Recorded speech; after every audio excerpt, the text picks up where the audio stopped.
Buenos días, mi nombre es Natalia Costa y Coromina.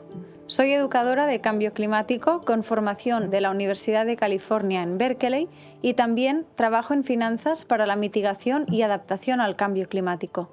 En este vídeo trataremos la eliminación de dióxido de carbono de la atmósfera, las soluciones naturales y las soluciones tecnológicas que nos permiten hacerlo y los créditos de carbono.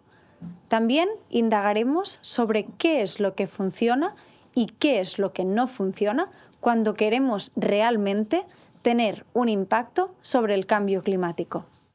Comencemos mirando la Tierra desde el espacio. En el horizonte, contrastando con la oscuridad del espacio, puedes ver una banda azul claro. Esta es nuestra atmósfera. Nuestra atmósfera es una capa bastante delgada de gas difuso, principalmente nitrógeno, oxígeno y argón, con algunos gases traza, algunos de los cuales son gases de efecto invernadero que calientan el planeta, como el CO2 o dióxido de carbono. Como sabes, todos los días estamos agregando gases de efecto invernadero adicionales a la atmósfera, en particular más y más CO2. Como ya aprendiste también, el dióxido de carbono esencialmente tiene una semivida infinita. No se descompone en nuestra atmósfera.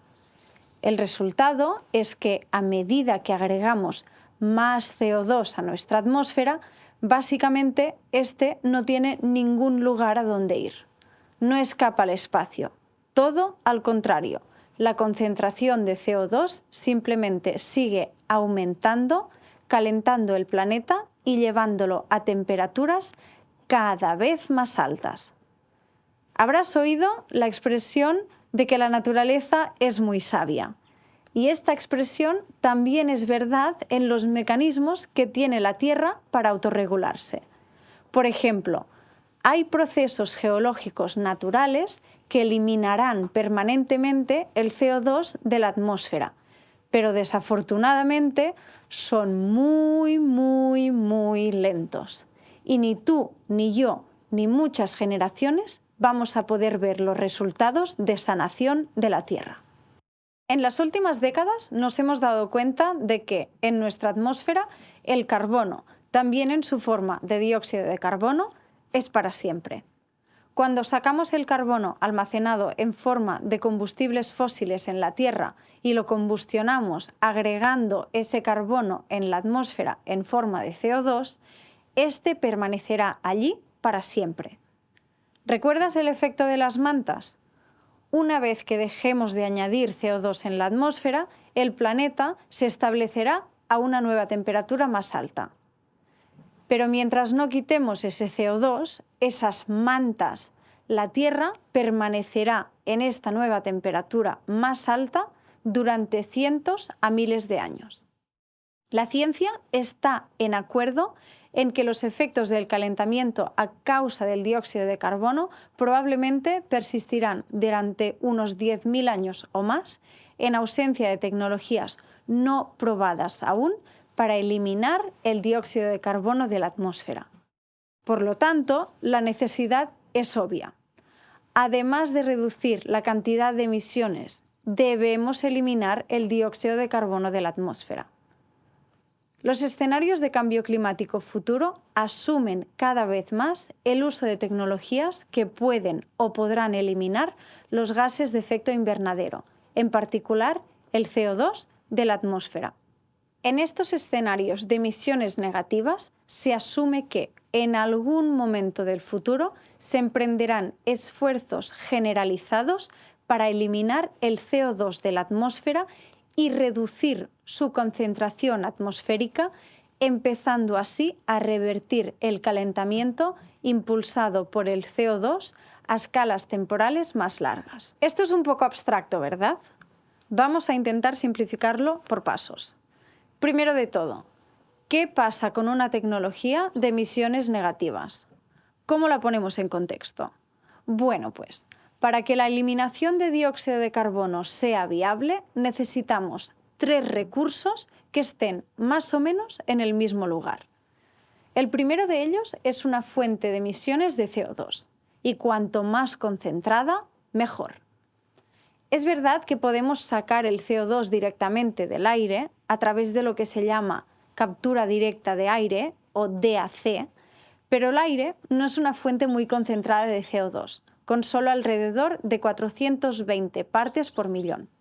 Imagínate que quisiéramos capturar moléculas de perfume en medio de un prado y ponerlas de vuelta al frasco.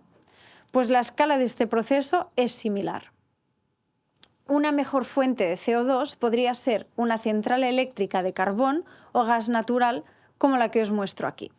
Estos gases de combustión tienen una concentración de CO2 del 10% o más, lo que los convierte en una fuente más útil de CO2 para la captura. Pero por supuesto, tampoco podemos contar con que las centrales eléctricas de carbón estén disponibles indefinidamente si realmente planeamos hacer algo al respecto del cambio climático. El segundo recurso que necesitamos es una fuente de electricidad sin carbono. Esto es bastante fácil, ya que podemos utilizar tanto energía eólica como solar. La buena noticia aquí es que este tipo de electricidad ya es más barata disponible en cualquier parte del mundo. Contar con esa electricidad limpia para alimentar cualquier tecnología de eliminación de dióxido de carbono que planeemos usar es esencial para que los impactos positivos no queden ofuscados por los negativos. Y ahora que ya tenemos una fuente de captura y una fuente de energía, solo nos falta un sitio donde poder almacenar el CO2. Por lo tanto, el tercer ingrediente es un depósito geológico que tenga alta capacidad y características óptimas para retener el CO2 que hemos capturado y licuado. Volviendo a que la Tierra es muy sabia, resulta que ya hay muchos de estos depósitos en miles de lugares alrededor del mundo. Se llaman campos petrolíferos.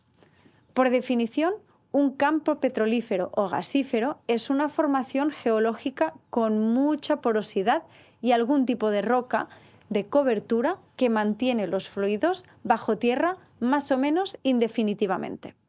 Entonces, si capturamos CO2 y lo comprimimos en un líquido, puede bombearse bajo tierra en muchos lugares del mundo, incluidos los campos petrolíferos agotados.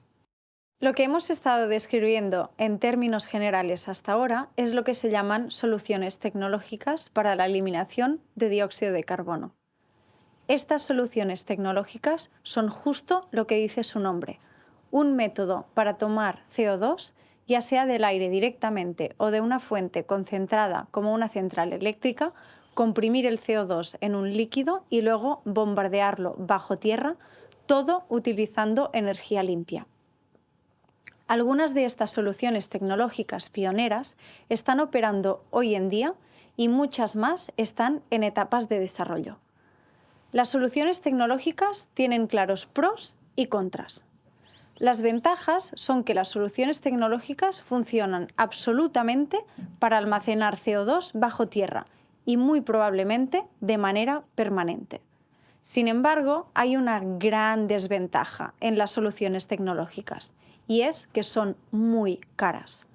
Hoy en día, capturar y almacenar 1 tonelada de CO2 bajo tierra cuesta entre 500 y 1.500 dólares por tonelada. Una alternativa mucho menos costosa es lo que llamamos soluciones naturales. Las soluciones naturales generalmente involucran bosques de alguna manera, ya sea preservando un bosque para que no sea talado o posiblemente reforestando un área. Las soluciones naturales también tienen pros y contras y la manera de recordarlos es muy fácil. Son exactamente lo opuesto de las soluciones tecnológicas. Las soluciones naturales son muy económicas, entre 5 y 10 dólares por tonelada de CO2 capturada. Pero, y este es un gran problema, es dudoso si las soluciones naturales realmente funcionan.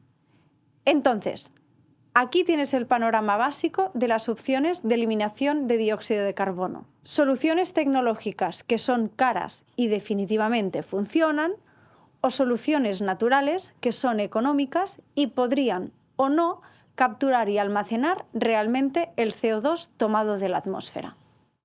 Pero, ya sea una solución tecnológica o una solución natural, estas cuestan dinero. Y ahora viene la segunda pregunta importante para este vídeo. ¿Quién paga por la eliminación del dióxido de carbono? La respuesta hasta ahora es que la mayor parte del dinero para financiar estas soluciones proviene de lo que llamamos créditos de carbono. Un crédito de carbono es un mecanismo financiero que busca compensar las emisiones de gases de efecto invernadero en un lugar A, con reducciones de emisiones o eliminación de carbono en otro lugar B. Hay miles de empresas en todo el mundo que han creado modelos de negocio y portafolios para servir la necesidad de compensar y mitigar emisiones. Todas aquellas personas y empresas que están comprando créditos de carbono lo hacen con la intención de reducir su huella climática. Echaremos un vistazo rápido a un ejemplo de cómo funciona esto. Hay una empresa de tarjetas de débito en el Reino Unido llamada Tred. Si usas una de las tarjetas de débito de Tred, tienes opción de, como ellos lo expresan, cancelar tu impacto climático compensando tu huella de carbono para ayudar a salvar el planeta. Por ejemplo, cuando haces una compra de alimentos o pagas tu factura de electricidad o compras un viaje en avión, una pequeña cantidad de dinero irá a un proyecto que afirma estar sacando CO2 de la atmósfera y almacenándolo de alguna forma. ¿Cuáles son esos proyectos? Bueno, los 4 planes que ofrece Tred son bastante típicos para proyectos de compensación de carbono. Un proyecto consiste en la reforestación en la Amazonia. Uno financia edificios con mínimo impacto, lo que básicamente significa edificios hechos de madera. Otro proyecto se focaliza en financiar proyectos de energía renovable, como parques eólicos. Y el cuarto proyecto paga por prevenir la deforestación. Todos estos proyectos suenan dignos y son dignos. En cuanto a si realmente hacen algo bueno por el clima, bueno, esto es mucho menos claro. Y en cuanto a si estos proyectos realmente eliminan el CO2 de la atmósfera permanentemente, esto es muy cuestionable. Por lo tanto, cuando miramos qué soluciones financiamos, debemos tener en cuenta a qué escala temporal estamos afectando. Los créditos de carbono voluntarios son aquellos que se compran para compensar tus emisiones. En otras palabras, tú o tu empresa sigues emitiendo gases de efecto invernadero como lo harías, excepto que ahora estás pagando a otra persona o empresa para que efectivamente capture algunas de tus emisiones y las almacene, típicamente en un bosque por un tiempo, o pagas a alguien para que evite emisiones, por ejemplo, al evitar la deforestación o evitar el uso de combustibles fósiles. En ambos enfoques nos emerge algo esencial, que es la necesidad de verificar. En primer lugar, debes demostrar que ese proyecto de reforestación realmente ocurrió o que el parque eólico realmente se construyó. Demostrar esto no es demasiado difícil, pero demostrar los otros aspectos del proyecto es extremadamente difícil. Por ejemplo, debes probar que el proyecto realmente funcionó como se pretendía. Eso significa que si no hubieras pagado para que sucediera, ¿el proyecto habría ocurrido de todos modos? Si la respuesta es sí, entonces tu participación no fue necesaria y estás reclamando un beneficio climático por algo en lo que en realidad no estuviste involucrado. Llamamos a ese un problema como la falta de adicionalidad.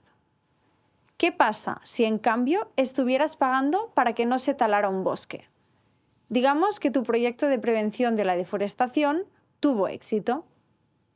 Pero ahora imagina que a cuesta de proteger este bosque se tuvo que talar un bosque diferente, ya que ahora el tuyo está siendo protegido.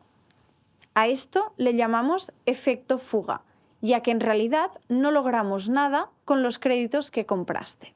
Finalmente, con los proyectos de bosques es casi imposible probar cuántas toneladas de CO2 fueron realmente capturadas. Tal vez muchas o tal vez ninguna en absoluto.